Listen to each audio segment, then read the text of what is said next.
Seorang menantu perempuan, Yulia, dengan beraninya mengunjungi rumah orang tuanya. Cepat kembali ke rumah mertuamu. Begitu Yulia membuka pintu rumah mertuanya setelah bulan madu, ibu mertuanya langsung menjambak rambutnya dan membantingnya ke lantai. Kakak iparnya, Rina, menahan tubuhnya agar tidak bisa bergerak, sementara ibu mertuanya mencukur rambutnya dengan gunting rambut listrik. 10 menit kemudian, melihat penampilannya yang hancur di cermin, Yulia bahkan tidak bisa menangis. Sebaliknya, dengan hati yang dingin dan tenang, dia diam-diam menunggu mereka tertidur lelap.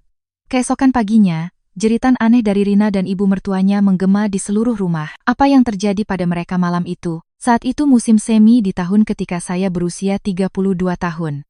Tepat 3 tahun sejak saya membuka salon kecantikan dengan nama saya sendiri sebagai papan namanya. Itu adalah salon yang saya bangun dengan uang yang saya kumpulkan sejak usia 20 tahun. Dengan mencuci rambut dan menyapu lantai di salon orang lain. Meskipun hanya ruang kecil seluas sekitar 40 meter persegi, jadwalnya selalu penuh dari jam 10 pagi hingga 9 malam, sehingga saya lebih sering melewatkan makan siang. Hari itu juga, saya nyaris tidak bisa minum seteguk air di sela-sela memotong rambut pelanggan. Mita, karyawan termuda saya yang sedang melipat handuk, menatap saya dengan cemas sambil menyodorkan gelas kertas. Kak Yulia, kakak belum sarapan, kan? Nanti bisa pingsan loh. Tidak apa-apa, aku sudah biasa seperti ini. Saat itu, Mita, yang sedang mengangkat tas perlengkapan saya, mengeluarkan sebuah botol dari dalamnya. Kak, botol apa ini? Aku baru pertama kali lihat. Jangan sentuh itu.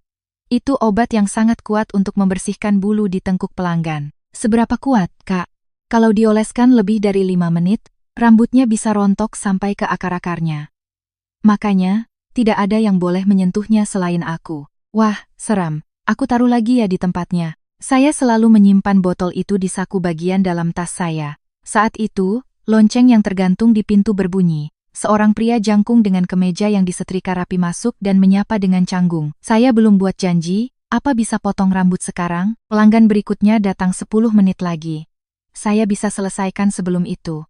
Silakan duduk. Saya tidak terlalu paham soal rambut, jadi biasanya saya masuk ke salon mana saja. Saat saya mengambil gunting dan merapikan bagian belakang rambutnya, saya perhatikan tengkuknya sangat bersih. Melalui cermin, saya melihat kartu identitas pegawai negeri sipil, PNS, tergantung di saku kirinya. Setelah itu, Bagus Prasetyo, nama pria itu, rutin duduk di kursi saya setiap 3 minggu sekali. Pada kunjungannya yang ke-6, saat hendak membayar, tangannya yang memegang kartu kredit gemetar sambil menatap saya. Setelah salon tutup nanti, maukah makan malam bersama saya? Hubungan kami yang dimulai seperti itu berjalan lebih dari setahun. Ketika saya selesai bekerja larut malam, Bagus akan berdiri menunggu di bawah tiang lampu di depan salon. Saat hujan, dia membawa 2 payung dan selalu memastikan bahu saya tidak basah. Pada musim dingin tahun itu, di dalam salon yang akan segera tutup, Bagus memegang tangan saya dan berlutut. Yulia, menikahlah denganku.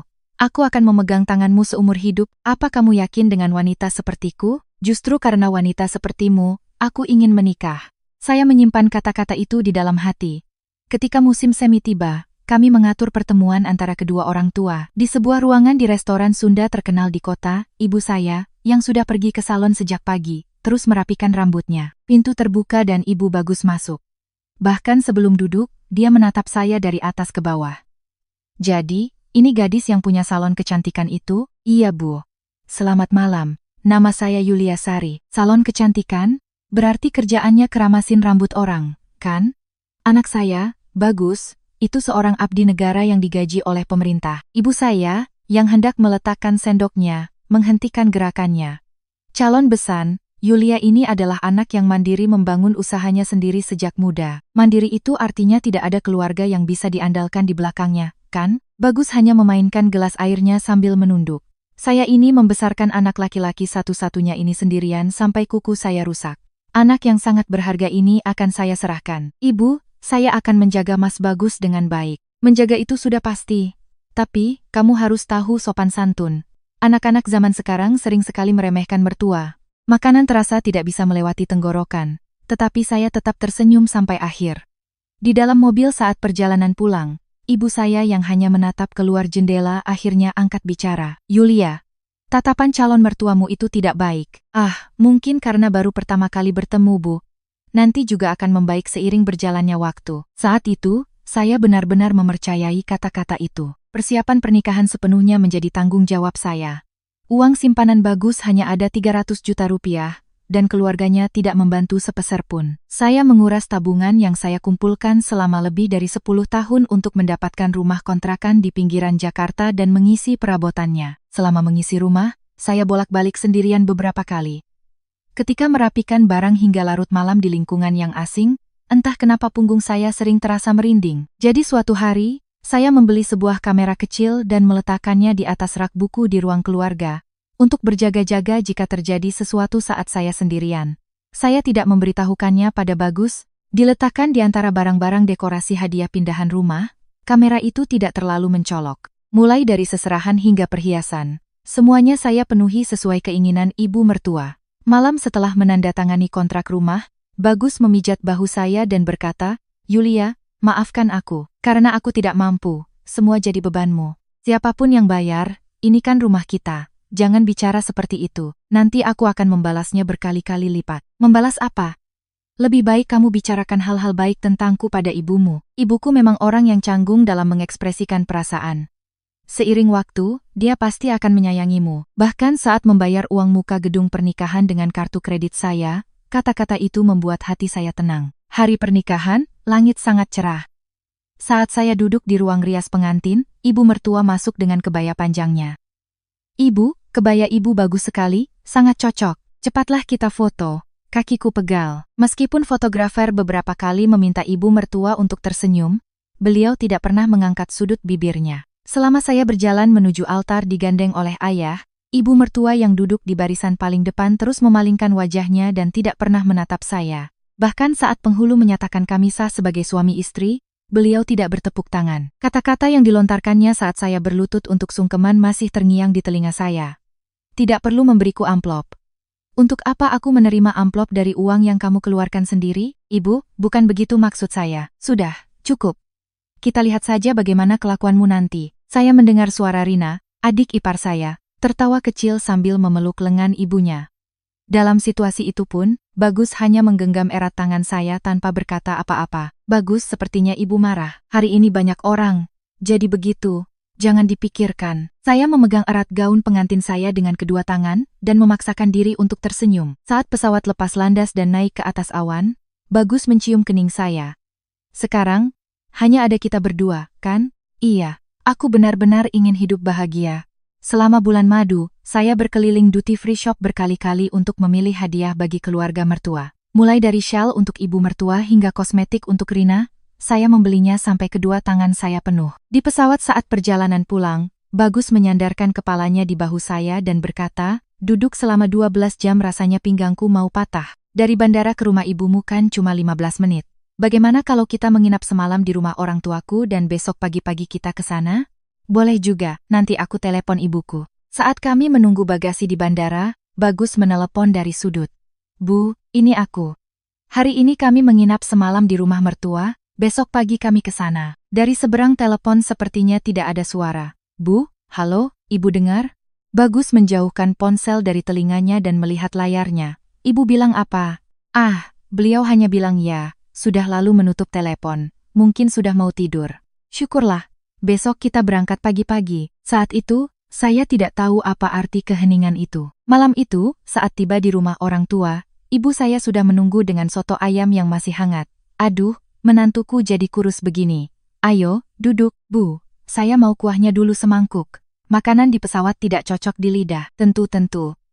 Makanlah yang banyak." Bagus menghabiskan 2 piring nasi saat itu juga, dan langsung tertidur pulas. Keesokan paginya, kami berkemas lebih awal. Perjalanan ke rumah mertua memakan waktu lebih dari 3 jam dengan mobil. Saat mobil memasuki gang rumah mertua, waktu sudah menunjukkan hampir jam 12 siang. Saya membawa kotak-kotak hadiah dengan kedua tangan dan menaiki tangga. "Biar aku yang bawa sisa barangnya. Kamu masuk duluan dan sapa ibu." "Baik. Cepat ya." Saat saya menekan bel, pintu langsung terbuka dari dalam.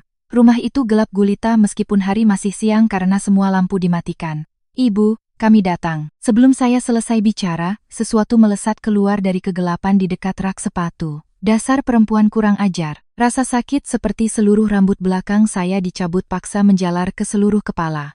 Ibu mertua melilitkan rambut saya di pergelangan tangannya dan menariknya dengan sekuat tenaga. Kotak hadiah jatuh dari tangan saya dan berserakan di lantai depan. Ibu, kenapa begini? Diam kamu. Ibu mertua memutar tubuhnya sambil tetap menjambak rambut saya, lalu membanting saya ke dalam ruang keluarga. Punggung saya menghantam lantai kayu dengan keras hingga napas saya sesak.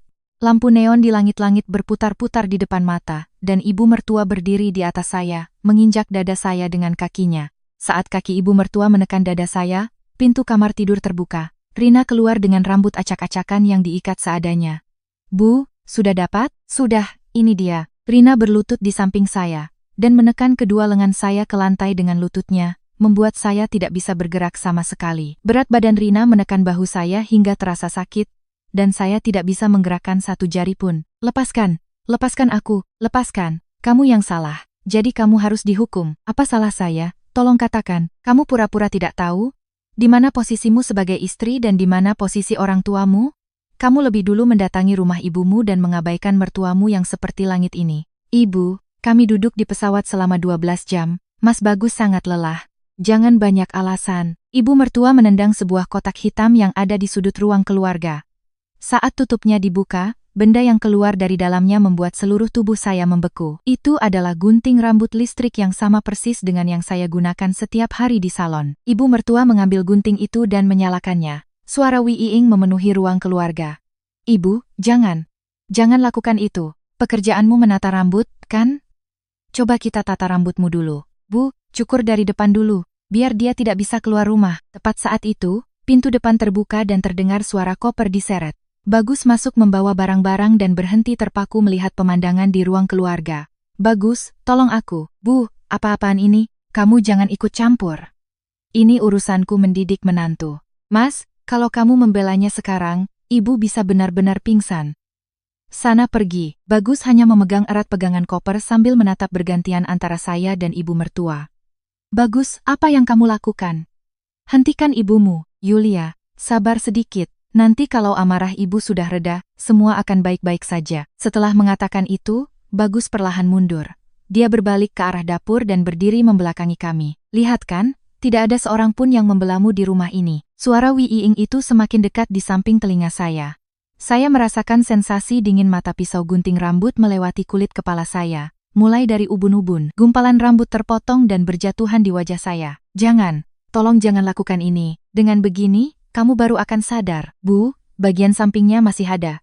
Cukur yang rata. Rambut itu telah saya rawat dengan susah payah selama 10 tahun hingga panjangnya mencapai pinggang. Rambut yang selalu ditanya oleh pelanggan, bagaimana cara merawatnya, kini berserakan di lantai ruang keluarga dalam gumpalan hitam. Kulit kepala saya mulai terekspos di sana-sini, dan saya bisa merasakan udara dingin langsung menyentuhnya. Setelah beberapa saat, suara gunting rambut itu berhenti. Ibu mertua mengusap keringat di dahinya dengan punggung tangan sambil menatap saya. Coba sekarang berdiri. Apa kamu bisa keluar dengan penampilan seperti itu?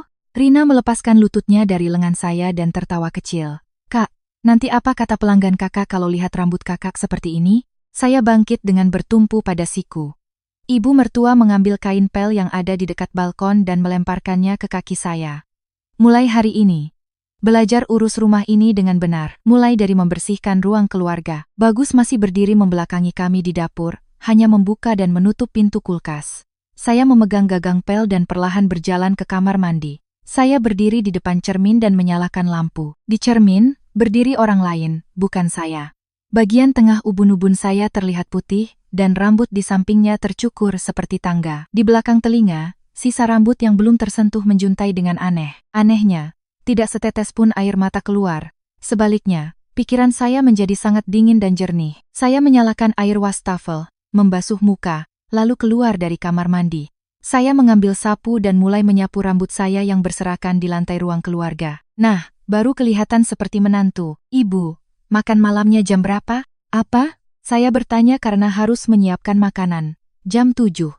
Masak sayur asem. Saya menunduk, mengangkat pengki berisi rambut, dan bangkit dari tempat saya. Malam itu, saya memasak nasi, membuat sayur, dan menyiapkan 5 jenis lauk. Setelah mencuci piring, saya mencuci semua pakaian kotor yang menumpuk di balkon dan menjemurnya. Saya menyikat jamur di setiap sudut kamar mandi dan membersihkan seluruh isi kulkas. Rina menonton saya sambil berbaring di sofa dan makan keripik kentang. Bu, kalau tahu begini, seharusnya kita suruh dia kerja dari dulu. Perempuan itu memang harus sekali-kali diberi pelajaran biar seumur hidup nurut. Bagus tidak keluar dari kamarnya sepanjang malam. Lewat jam 11 malam, saya mendengar suara mereka masuk ke kamar tidur utama. Suara tawa terdengar dari celah pintu beberapa saat, lalu sekitar jam 12, semuanya menjadi sunyi. Saya duduk di ruang keluarga, mendengarkan suara detak jam sambil menunggu.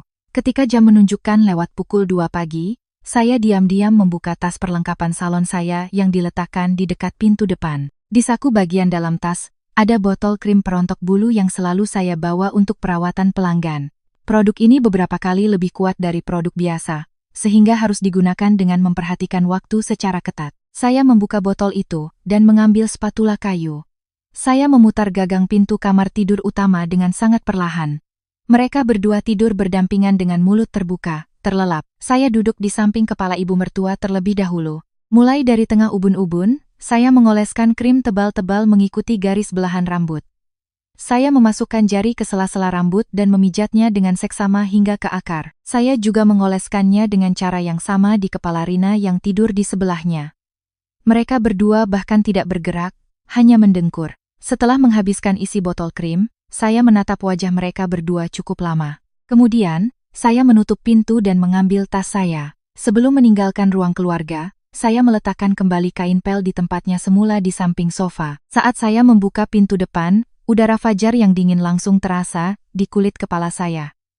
Tanpa memakai topi, saya berjalan menyusuri gang yang gelap. Butuh waktu sekitar 20 menit berjalan kaki untuk sampai ke halte bus pertama.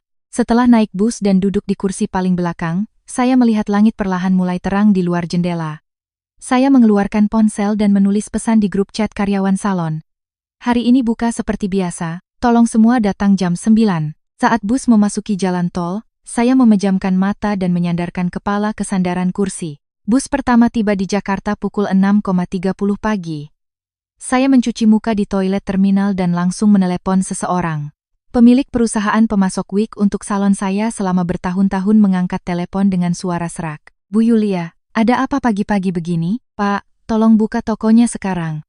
Saya akan sampai dalam 30 menit. Ada pesanan mendadak? Untuk saya pakai sendiri. Tolong siapkan yang paling bagus dan paling natural. Saya naik taksi dan turun di depan toko. Pemiliknya sudah menunggu dengan pintu rolling door yang terbuka setengah. Saat saya melepas topi, dia terdiam lama menatap rambut saya. Bu Yulia, rambut Anda kenapa?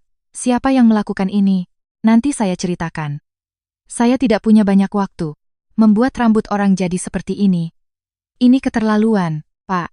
Jangan sampai terlihat oleh pelanggan. Saya minta yang terbaik. Pemilik toko mengambil sebuah kotak dari rak paling atas. Itu adalah produk premium yang ditenun helai demi helai dengan tangan. Harganya setara dengan mobil bekas. Tanpa ragu, saya menyodorkan kartu kredit saya. Saya memakai jaring tipis agar tidak melukai kulit kepala yang masih lecet, lalu memasang wig di atasnya. Duduk di depan cermin, saya menatap poni dan belahan rambut dengan tangan saya sendiri. Sekitar 10 menit kemudian, di cermin, tampak Yulia Sari yang sama seperti kemarin. Bu Yulia, ini bahkan saya tidak bisa mengenalinya. Mulai hari ini adalah rambut saya. Setelah keluar dari toko dan naik taksi, saya menelepon sekali lagi.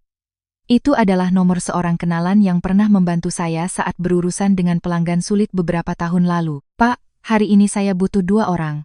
Ada masalah apa di salon, Bu Yulia? Sepertinya akan ada yang datang hari ini. Tolong berpura-pura menjadi pelanggan di dalam, dan bergeraklah saat saya memberi isyarat. Mulai kapan harus siaga? Dari jam buka sampai jam tutup. Biayanya akan saya bayar 2 kali lipat. Setelah menutup telepon, hati saya justru menjadi tenang. Saya tiba di salon pukul 8.55. Para karyawan sudah datang, membersihkan lantai dan melipat handuk. Kak Yulia, selamat datang kembali dari bulan madu. Wajah kakak terlihat sedikit lelah, penerbangannya lama. Hari ini ada berapa janji temu? Siang ini saja ada 12 tim, termasuk 1 reservasi grup. Kalau begitu, ayo kita bergerak cepat, buka salonnya. Sepanjang pagi itu, saya memegang gunting seperti biasa. Saya mengobrol dan tertawa dengan pelanggan, mencium aroma obat keriting, dan bekerja seperti hari-hari lainnya. Tak lama setelah waktu makan siang, ponsel saya berdering keras. Nama bagus muncul di layar. Dari seberang telepon, terdengar jeritan perempuan. Rambutku. Rambutku rontok. Bu, lihat ini. Apa ini? Rontok segenggam-segenggam. Yulia. Apa yang kamu lakukan pada ibu semalam? Aku tidak mengerti maksudmu. Rambut ibu dan adik. Orang tua memang sering rontok rambutnya. Suruh saja periksa ke dokter. Yulia Sari, aku harus melayani pelanggan. Kututup. Saya menutup telepon dan memasukkan ponsel ke dalam laci. Anehnya, dada saya terasa sangat tenang. Menjelang pukul 3 sore, salon sangat ramai hingga pelanggan yang menunggu pun antre. Di tengah hiruk-pikuk suara pengering rambut dan obrolan pelanggan, pintu kaca terbanting terbuka. 2 orang wanita yang memakai topi lebar dan syal yang melilit leher masuk. Di mana Yulia Sari? Keluar kau, perempuan jahat. Salon seketika menjadi hening. Ibu, ini tempat kerja saya. Kalau ada yang ingin dibicarakan, tolong di luar. Tempat kerja katamu. Setelah membuat rambutku seperti ini, kamu masih bisa berdiri tegak? Kak, apa yang kau oleskan di rambut kami? Jawab, ibu mertua mendorong troli berisi peralatan keriting di depannya dengan keras. Gulungan rambut dan jepit berserakan di lantai, menimbulkan suara gaduh. Seorang pelanggan terkejut dan bangkit dari kursinya. Perempuan ini mengoleskan obat ke rambut ibu mertuanya hingga rontok semua. Apa kalian mau menyerahkan rambut kalian pada orang seperti ini? Maaf Bu, Anda tidak boleh berbuat seperti ini. Silakan keluar. Kamu diam. Anak kecil jangan ikut campur. Kali ini, ibu mertua menyapu botol-botol kaca di rak dengan lengannya hingga jatuh ke lantai. Saya meraih ke bawah meja kasir dan menekan tombol darurat. 2 pria yang duduk di kursi tunggu berpura-pura menjadi pelanggan segera berdiri. Tolong bawa kedua ibu ini keluar. Mereka mengganggu usaha. Ibu, mari kita keluar. Lepaskan. Aku ini mertuanya. Aku akan adukan pada anakku. Saat mereka diseret keluar dengan kedua lengan dipegangi, mereka menghentak-hentakkan kaki. Tiba-tiba, topi ibu mertua terlepas dan jatuh ke lantai. Kulit kepalanya yang botak dari ubun-ubun hingga tengkuk terlihat jelas. Sisa rambut yang jarang-jarang berdiri tegak, membuat semua orang yang melihatnya menahan napas. Keheningan sesaat, lalu seorang pelanggan tidak tahan dan tertawa terbahak-bahak.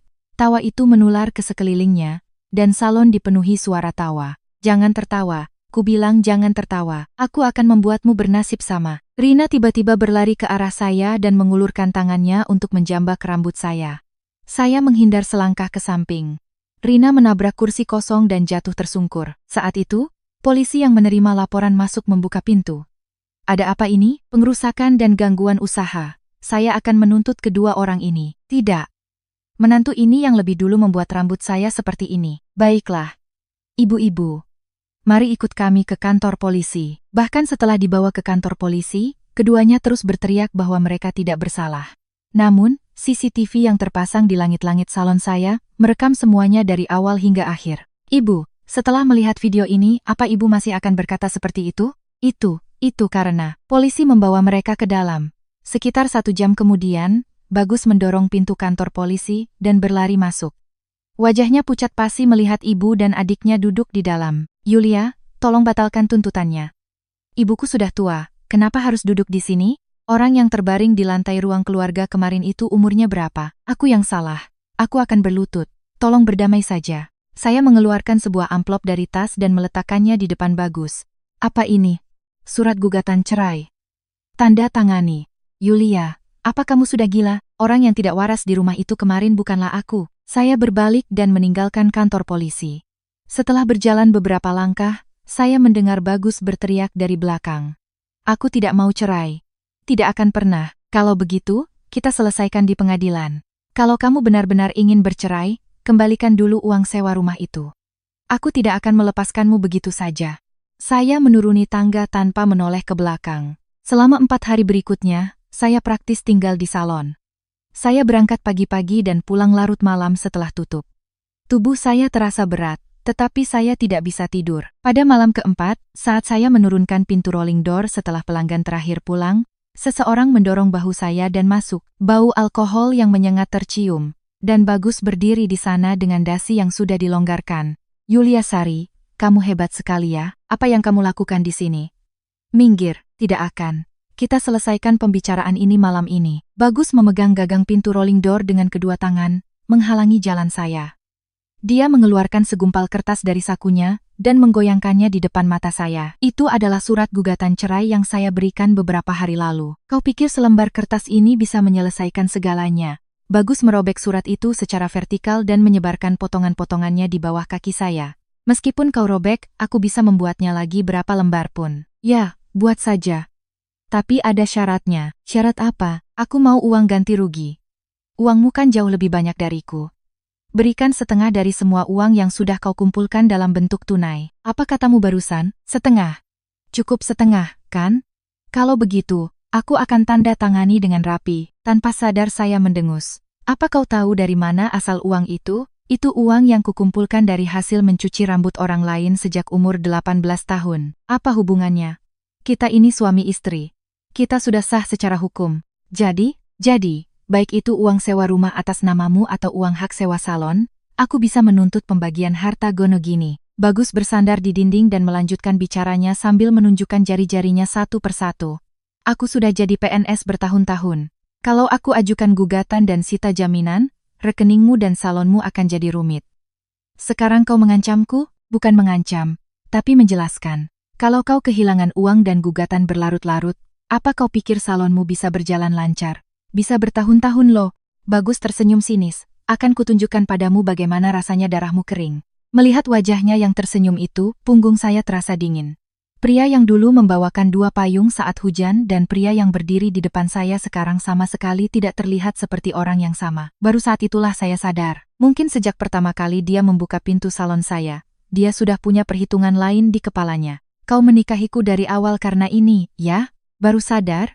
Kukira pemilik salon lebih cepat tanggap. Pergi dari sini. Pikirkan baik-baik. Aku tidak akan memberimu banyak waktu. Bagus berjalan terhuyung-huyung dan menghilang keluar gang.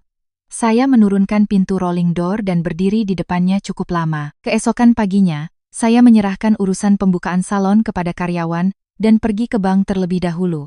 Petugas teller memeriksa KTP saya dan menatap layar cukup lama. Ibu, apakah ibu mengetahui rekening ini? Rekening apa ya? Ada rekening yang dibuka atas nama ibu, dan ada catatan pinjaman yang diambil dari rekening ini. Saya tidak pernah membuat rekening itu atau mengajukan pinjaman. Terverifikasi bahwa rekening ini dibuka secara online, bukan di kantor cabang. Prosedur verifikasi identitas juga semuanya diproses secara normal. Berapa banyak yang keluar? Sekitar 120 juta rupiah telah dipinjam dan ditarik. Ditransfer beberapa kali secara terpisah. Napas saya terasa sesak.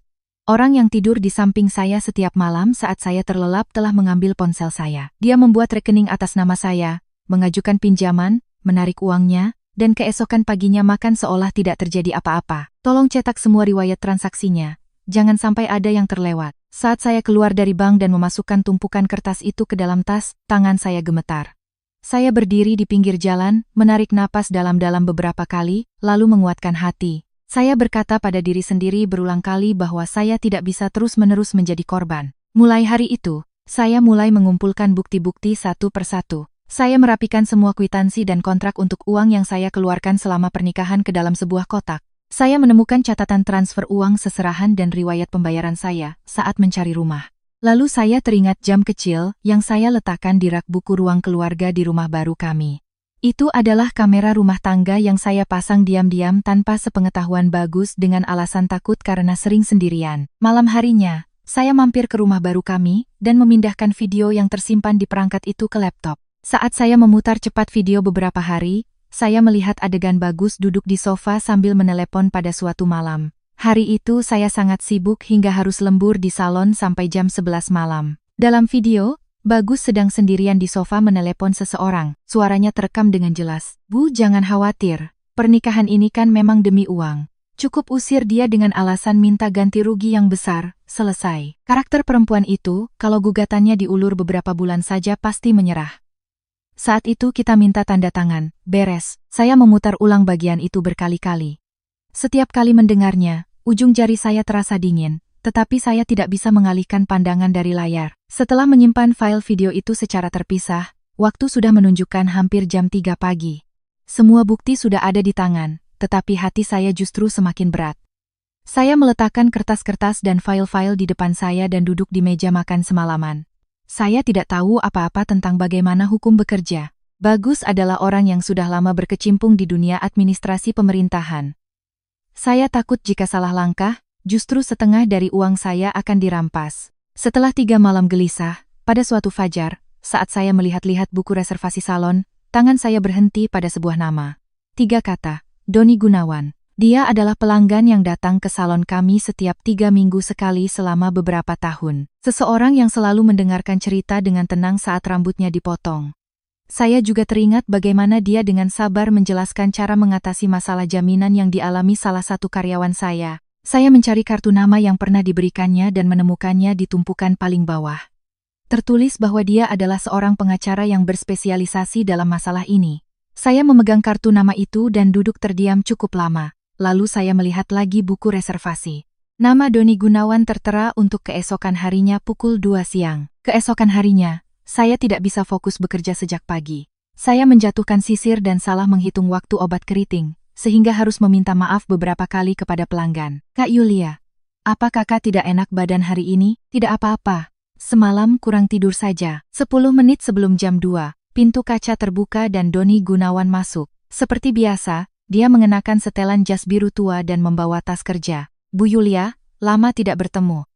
Bulan madunya menyenangkan? Iya, Pak. Berkat doa Bapak. Hari ini, silakan ke ruangan dalam. Oh, hari ini di dalam ya.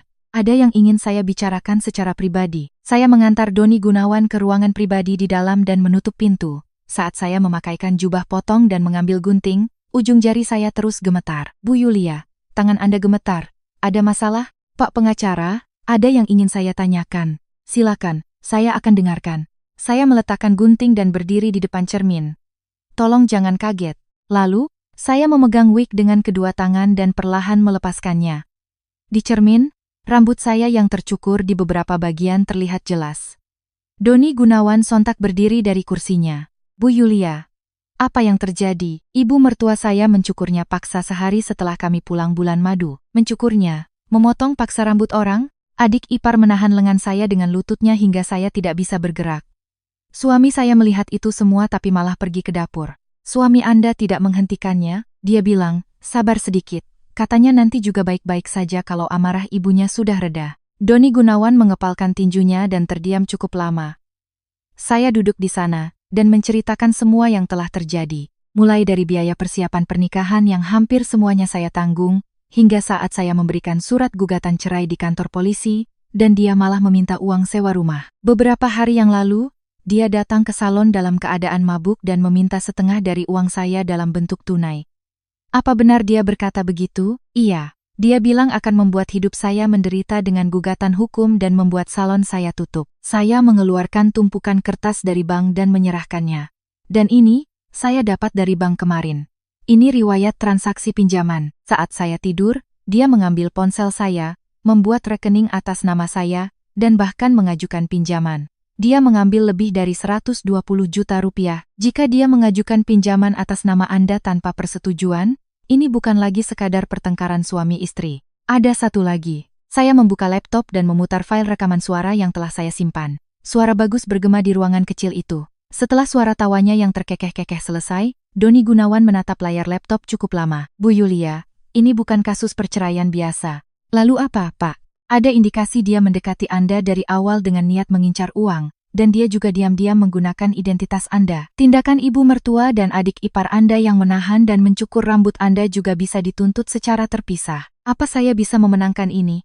Bu Yulia, saya sudah menjadi pelanggan salon ini selama bertahun-tahun. Saya sudah melihat bagaimana Anda bekerja selama ini. Pak pengacara, kasus ini, saya yang akan tangani. Mari kita berjuang sampai akhir. Berapapun biayanya, tidak masalah. Asal saya bisa melindungi apa yang menjadi hak saya. Soal itu kita bicarakan nanti. Sekarang, kita harus mencegah hal-hal yang lebih mendesak dulu. Mulai malam itu, Doni Gunawan langsung bergerak. Dia mulai mencari tahu prosedur yang diperlukan agar Bagus tidak bisa seenaknya menyentuh rumah baru atau aset saya. Beberapa hari kemudian, Doni Gunawan datang ke salon dengan sebuah amplop. Masalah yang mendesak sudah teratasi. Sekarang, pihak sana akan sulit untuk menyentuh aset Bu Yulia. Benarkah? Dan saya juga sedang mencari tahu tentang lingkungan kerja suami Anda. Sampai ke tempat kerja, penting untuk mengetahui apa yang biasa dia bicarakan. Kesaksian dari salah satu rekan kerjanya saja, sudah bisa menjadi kekuatan besar. Selama beberapa hari, kami bertemu satu persatu dengan orang-orang yang bekerja di kantor yang sama dengan Bagus. Awalnya, mereka semua memalingkan muka dan enggan berbicara. Kemudian, seorang pegawai senior yang tampak bijaksana, sambil memainkan cangkir kopinya, akhirnya angkat bicara. Pak Bagus sering bilang begitu saat acara makan-makan kantor. Bilang apa, Pak? Katanya istrinya banyak uang tapi tidak tahu dunia luar. Dia tertawa sambil bilang kalau bertemu orang selugu itu adalah keberuntungan terbesar dalam hidupnya. Dia mengatakan itu di depan orang banyak. Waktu itu saya kira hanya omongan orang mabuk. Seharusnya saya beritahu Anda. Maafkan saya. Beberapa hari kemudian, Doni Gunawan merapikan semua data yang terkumpul dan melanjutkan proses hukum. Dia menuntut Bagus atas tindakan mengambil pinjaman secara diam-diam atas nama saya, dan pada saat yang sama, mengajukan gugatan cerai dan tuntutan ganti rugi. 3 hari setelah menerima surat dari pengadilan, Bagus berlari ke salon. Yulia Sari, keluar. Apa yang sudah kau lakukan padaku? Namun, yang menjaga di depan pintu bukanlah saya, melainkan Doni Gunawan. Pak Bagus, Anda tidak boleh masuk lebih jauh dari sini. Siapa kau? Saya kuasa hukum Ibu Yulia Sari. Dan ini surat-surat terkait.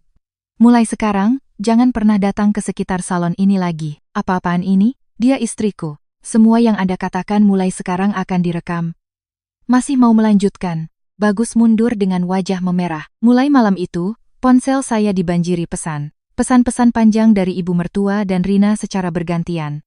Awalnya, isinya memohon belas kasihan dengan alasan orang tua. Ketika tidak ada jawaban, isinya berubah menjadi umpatan dan kutukan. Saya tidak menghapus satupun pesan itu dan menyimpannya semua dalam bentuk tangkapan layar. Bagus sekali. Ini semua akan kita simpan sebagai data. Saya tidak menyangka hal seperti ini bisa dijadikan bukti. Ketika pertarungan hukum dimulai, Bagus juga menyewa pengacara untuk melawannya. Dia dengan tidak tahu malu mengklaim bahwa karena kami suami istri, harta harus dibagi. Namun, setiap kali itu terjadi, Doni Gunawan akan memaparkan satu persatu aset dan riwayat pengeluaran saya sejak sebelum menikah, membuat pihak seberang terdiam. Setiap kali keluar dari gedung pengadilan, kaki saya lemas hingga harus berpegangan pada pegangan tangga. Bu Yulia, Anda tidak apa-apa? Kapan ini akan berakhir? Rasanya saya bisa pingsan duluan. Jika Anda goyah sekarang, itu berarti sesuai dengan keinginan mereka. Saya takut. Bu Yulia adalah orang yang bertahan sendirian selama lebih dari 10 tahun. Anda pasti bisa bertahan sekarang juga. Iya, saya akan bertahan. Seiring pergantian musim, saya dan Doni Gunawan perlahan mulai saling mengandalkan. Pertarungan ini sudah berjalan lebih dari setahun. Pagi hari saat putusan akhir akan dibacakan, saya terbangun pukul 5 pagi. Saya berdiri lama di depan lemari, dan akhirnya memilih setelan jas hitam. Di depan cermin, saya merapikan belahan wig saya berkali-kali. Saat tiba di depan pengadilan, Doni Gunawan sudah menunggu di bawah tangga. Bu Yulia, hari ini Anda tidak perlu bicara apa-apa. Cukup duduk saja. Tangan saya terus terasa dingin. Kita sudah mempersiapkan ini selama hampir 2 tahun. Percayalah pada saya. Saat masuk ke dalam ruang sidang, saya melihat Bagus duduk di seberang. Wajahnya lebih pucat dari setahun yang lalu, dan jasnya terlihat longgar di bahunya. Di barisan belakang, ibu mertua dan Rina duduk berdampingan dengan topi menutupi kepala. Rina menatap saya dengan mata melotot dan bibir bergerak-gerak. Tak lama kemudian, hakim masuk dan semua orang berdiri. Hakim membalik-balik berkas dan membacakan putusan dengan suara tenang. Fakta bahwa Bagus diam-diam mengambil pinjaman atas nama saya dan menggelapkan uangnya diakui. Tindakan ibu mertua dan Rina yang menahan saya dan mencukur paksa rambut saya juga diakui sebagai tindak penganiayaan. Tidak, itu kan untuk mendidik menantu, bagaimana bisa? Harap tenang. Sekali lagi membuat keributan akan saya keluarkan dari ruang sidang. Saya melihat dengan jelas ibu mertua terdiam dan menundukkan kepalanya. Hakim kemudian melanjutkan tentang tuntutan pembagian harta yang diajukan Bagus, dengan alasan masa pernikahan yang singkat dan kontribusi yang hampir tidak ada dalam pembentukan aset. Tuntutan pembagian harta Bagus tidak diterima. Sebaliknya, biaya yang saya keluarkan untuk pernikahan satu persatu diakui sebagai uang yang harus dikembalikan. Selain itu, dijatuhkan pula putusan untuk membayar ganti rugi atas penderitaan mental yang saya alami. Saat jumlahnya dibacakan, ruang sidang menjadi gaduh. Yang mulia, saya tidak punya uang sebanyak itu. Sidang selesai. Doni Gunawan menepuk punggung tangan saya dengan lembut. Hasil yang diinginkan Bu Yulia hampir semuanya tercapai. Barulah saat itu saya bisa menghembuskan napas panjang yang telah saya tahan. Saya pikir saya akan menangis, tetapi anehnya tawa yang lebih dulu keluar. Saat kami meninggalkan ruang sidang, ibu mertua dari belakang berlari untuk menangkap saya. Hei, Yulia Sari, kau harus sampai sejauh ini? Apa kau baru puas kalau melihat orang mati, Ibu? Hari itu saat ibu menidurkan saya di lantai dan mencukur rambut saya. Apa ibu pernah berpikir seperti itu? Itu karena aku marah. Saya juga marah. Makanya sampai sejauh ini, kakak sudah menghancurkan hidup kakakku. Yang menghancurkan hidup bukanlah saya, tapi perbuatan kalian sendiri. Saya tidak mau berdebat lagi dan menuruni tangga. Tidak lama kemudian, Bagus dipecat dari pekerjaannya. Kasus pemalsuan identitas untuk pinjaman menjadi masalah, sehingga ia tidak bisa lagi mempertahankan statusnya sebagai PNS. Seorang rekan kerjanya kemudian memberitahu bahwa pada hari ia berkemas, Bagus sampai memohon-mohon kepada atasannya di koridor kantor. Keluarga mertua yang tidak bisa membayar ganti rugi dan mengembalikan uang akhirnya harus menjual rumah yang mereka tinggali. Pada hari mendapat kabar bahwa rumah mereka akan disita, Rina menelepon saya. "Kak, kami sekarang tidak punya tempat tinggal. Tolong maafkan kami sekali ini saja. Apa yang ingin Anda sampaikan, sampaikan saja ke pengadilan." Kakak benar-benar kejam. Pikirkan siapa yang membuat saya harus menjadi kejam agar bisa bertahan hidup. Saya menutup telepon dan tidak pernah lagi mengangkat nomor itu. Musim gugur tahun itu, saya menutup salon seluas 40 meter persegi yang telah saya pertahankan selama lebih dari 10 tahun. Pada hari terakhir saya menurunkan pintu rolling door, Mita memegang lengan saya sambil terisak. "Kak Yulia, ingat hari pertama saya kerja? Dulu saya bahkan tidak bisa melipat handuk." "Tentu saja ingat." "Kenapa menangis? Kamu kan ikut denganku ke tempat baru." "Benarkah Kak?" "Tentu. Tempatnya jauh lebih luas, jadi kamu harus bekerja lebih keras." Dengan uang yang kembali dan ganti rugi, saya membuka salon besar seluas 300 meter persegi di tengah pusat keramaian kota. Pada malam papan nama dinyalakan, Doni Gunawan datang membawa pot bunga. Wow, skalanya benar-benar berbeda. Butuh waktu 2 tahun untuk sampai ke sini. Ini adalah hasil dari kegigihan Bu Yulia sampai akhir. "Pak pengacara, bisakah Anda membantu mengurus salon ini ke depannya?" "Anda tidak perlu memintanya. Saya memang sudah berniat begitu." Malam itu, kami menutup salon dan makan malam bersama di restoran terdekat. Setelah minum sedikit, Doni Gunawan meletakkan sumpitnya dan menatap lurus ke arah saya. "Yulia, apa kamu tahu kenapa saya begitu peduli dengan kasus ini? Bukankah karena Anda seorang pengacara? Karena selama bertahun-tahun, saya melihat orang seperti apa Yulia itu. Saya tidak bisa diam saja melihat orang seperti itu hancur karena masalah ini." "Doni, sekarang hubungan klien dan pengacara sudah berakhir. Jadi saya ingin bertemu denganmu dalam hubungan yang lain. Rambutku bahkan belum tumbuh sempurna. Aku menyukai Yulia bukan karena rambutnya." Mendengar itu, untuk pertama kalinya dalam 2 tahun, saya tertawa terbahak-bahak. Salon baru langsung ramai dikunjungi pelanggan begitu dibuka. Kabar bahwa potongan rambut saya bagus menyebar dengan cepat. Saya mencatat bentuk wajah dan jenis rambut setiap pelanggan, dan saat mereka datang lagi, saya akan menatanya persis seperti sebelumnya. 4 bulan setelah pembukaan, salon kami menjadi yang paling laris di area itu. Dari pagi hingga malam, kursi tunggu tidak pernah kosong. Saya merekrut lebih dari 10 desainer rambut berbakat baru. Saya juga berpikir untuk membuat produk perawatan rambut kami sendiri, dan setiap malam saya mempelajari berbagai referensi. "Yulia, sekarang sehari tidur berapa jam?" "Sekitar 4 jam, tapi aku tidak merasa lelah sama sekali." "Bagaimana bisa tidak lelah? Istirahatlah sesekali. Kalau bukan sekarang, kapan lagi? Aku sedang sangat bersemangat dalam hidupku." Memang benar. Bangun pagi tidak pernah terasa begitu menyenangkan. Hari itu juga, saya menangani rambut 5 pelanggan berturut-turut sejak pagi. Saat pelanggan ke-6 duduk di kursi, saya mulai menyamakan panjang rambut belakang seperti biasa. Saat saya mengangkat tangan kanan yang memegang gunting, jari-jari saya terasa aneh dan kesemutan. Saya berhenti sejenak, lalu mencoba membuka gunting lagi. Tangan kanan saya mulai gemetar hebat di luar kendali. Jari-jari saya tidak bertenaga, dan pergelangan tangan saya tidak bisa digerakkan sesuka hati. Lalu, gunting itu terlepas dari tangan saya dan jatuh ke lantai. Gunting yang membentur lantai keramik mengeluarkan suara terang yang bergema di seluruh salon. Suara pengering rambut berhenti, dan tangan semua karyawan juga berhenti bergerak. Di cermin, saya melihat pelanggan menatap saya dengan wajah terkejut.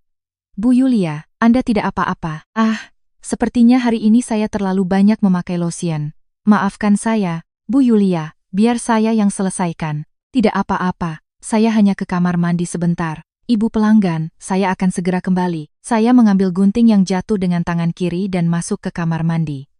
Begitu mengunci pintu, saya memegang erat tangan kanan saya dengan tangan kiri. Ujung jari saya terus kesemutan dan getaran halusnya tidak berhenti. Wajah saya di cermin wastafel terlihat pucat pasi. Ini karena kelelahan. Beberapa hari istirahat pasti akan membaik. Saya bertahan beberapa hari dengan obat pereda nyeri. Namun, gejalanya tidak membaik, malah semakin parah dari hari ke hari. Sekitar seminggu kemudian, saat bangun pagi, rasa di tangan kanan saya mati total. Saya menjatuhkan dan memecahkan cangkir kopi 3 kali. Akhirnya, saya bahkan tidak bisa memegang sisir dengan benar. Saat mencoba menyisir rambut, jari-jari saya tidak bertenaga dan sisir itu langsung terlepas. Kak Yulia, beberapa hari yang lalu saya lihat. Tangan kakak kenapa? Pergelangan tanganku sedikit terkilir. Nanti juga sembuh. Kak Yulia, kakak harus ke rumah sakit. Biar aku yang buatkan janji. Akhirnya, saya pergi ke rumah sakit besar bersama Doni. Setelah menjalani berbagai pemeriksaan, saya duduk di kursi ruang praktik. Dokter menatap layar cukup lama, lalu melepas kacamatanya. Anda sudah lama bekerja menggunakan tangan, ya? Iya dok. Saya bekerja di bidang kecantikan rambut lebih dari 15 tahun. Tampaknya ada tekanan pada saraf akibat penggunaan tangan yang berulang dalam waktu lama. Itulah yang menyebabkan gejala kehilangan kekuatan dan gemetar. Bisa sembuh dengan pengobatan, kan dok? Anda harus menjalani pengobatan secara rutin. Proses pemulihannya bisa memakan waktu cukup lama, mungkin bisa sampai 1 tahun. 1 tahun? Apa setelah itu saya bisa memegang gunting lagi? Aktivitas sehari-hari bisa pulih banyak. Namun, mungkin akan sulit untuk memotong rambut dengan presisi seperti dulu. Mendengar itu, telinga saya serasa tuli. Mulut dokter terus bergerak, tetapi saya tidak bisa mendengar apa yang dikatakannya. Yulia, sadarlah. Tadi dokter bilang apa? Kita keluar dulu, kita bicara di luar. Meskipun sudah duduk di kursi di koridor rumah sakit, saya terdiam cukup lama. Gunting bukan hanya alat bagi saya. Sejak pertama kali memegangnya pada usia 18 tahun, gunting itulah yang memberi saya makan dan membuat saya bertahan. Selama 2 tahun rambut saya dicukur dan menjalani proses perceraian, saya merasa hidup hanya saat memegang gunting. Malam itu, saya menangis terseduh-seduh di kamar yang gelap.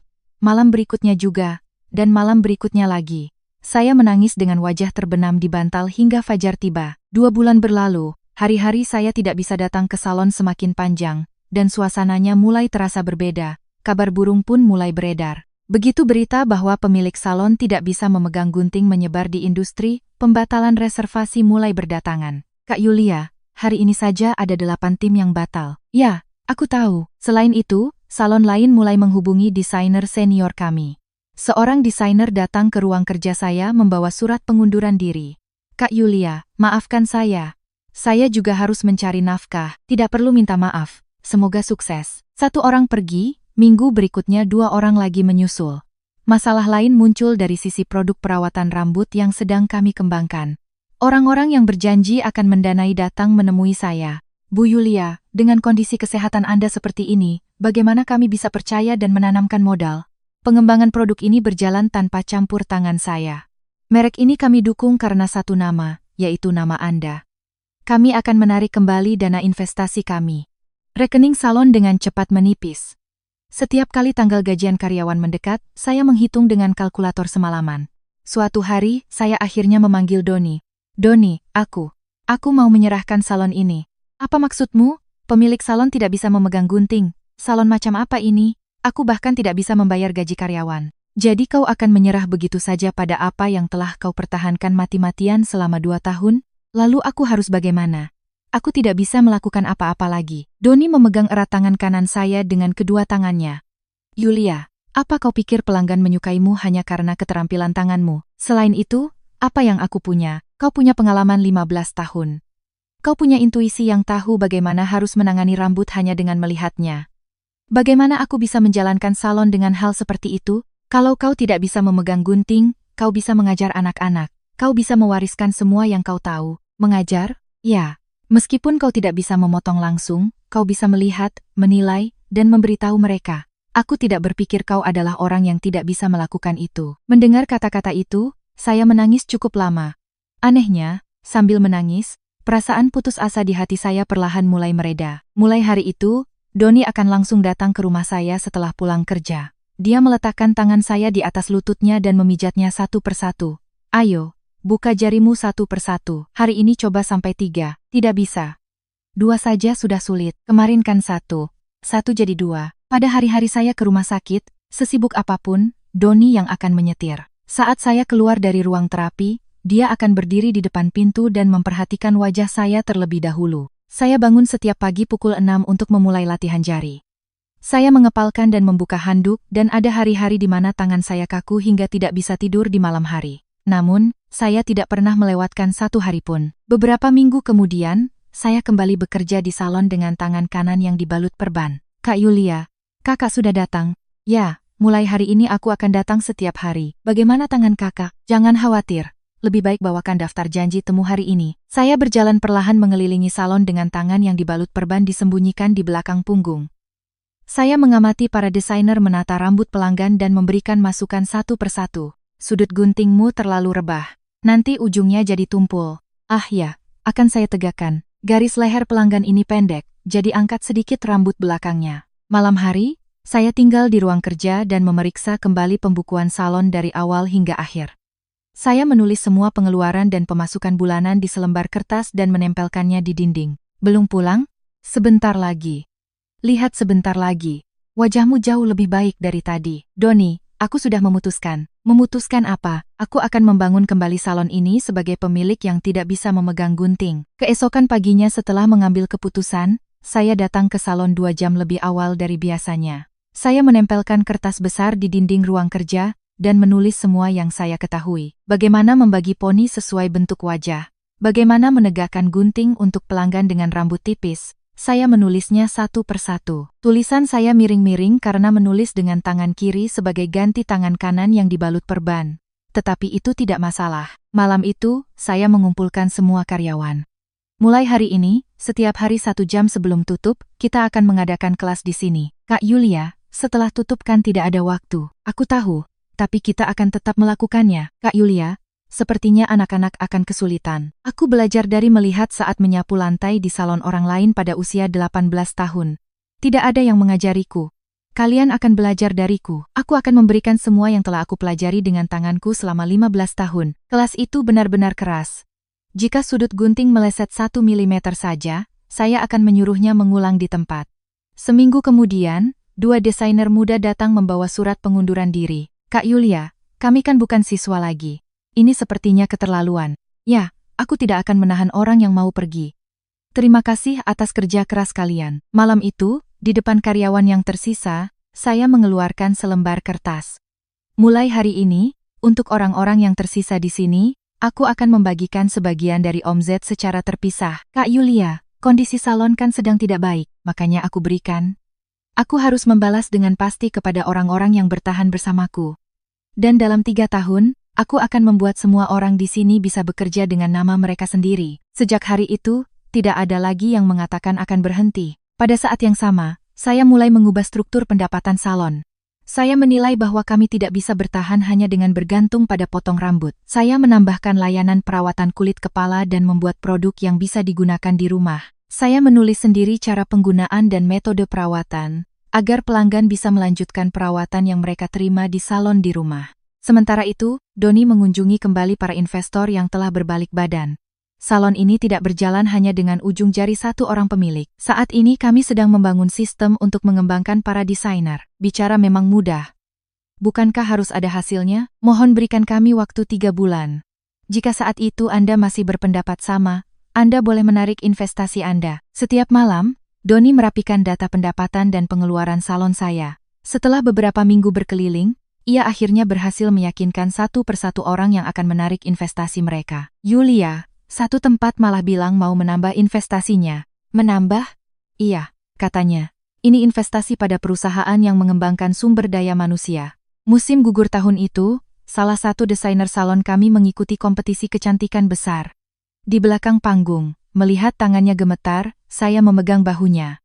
Jangan anggap ini rambut pelanggan. Lakukan saja seperti yang sudah kau pelajari dariku. Kak Yulia, kakiku gemetar. Kau sudah mendengar aku menyuruhmu mengulang lebih dari 100 kali. Itu artinya kau sudah berlatih sebanyak itu. Anak itu membawa pulang penghargaan tertinggi hari itu. Bulan berikutnya, anak lain juga memenangkan penghargaan.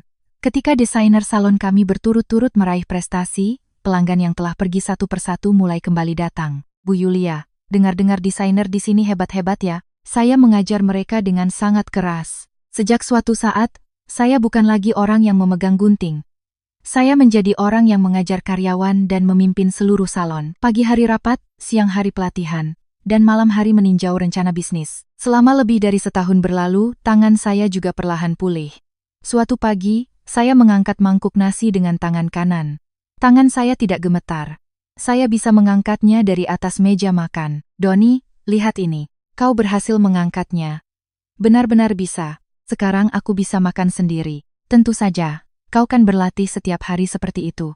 Beberapa hari kemudian, saya menandatangani proposal pengembangan bisnis dengan tangan kanan.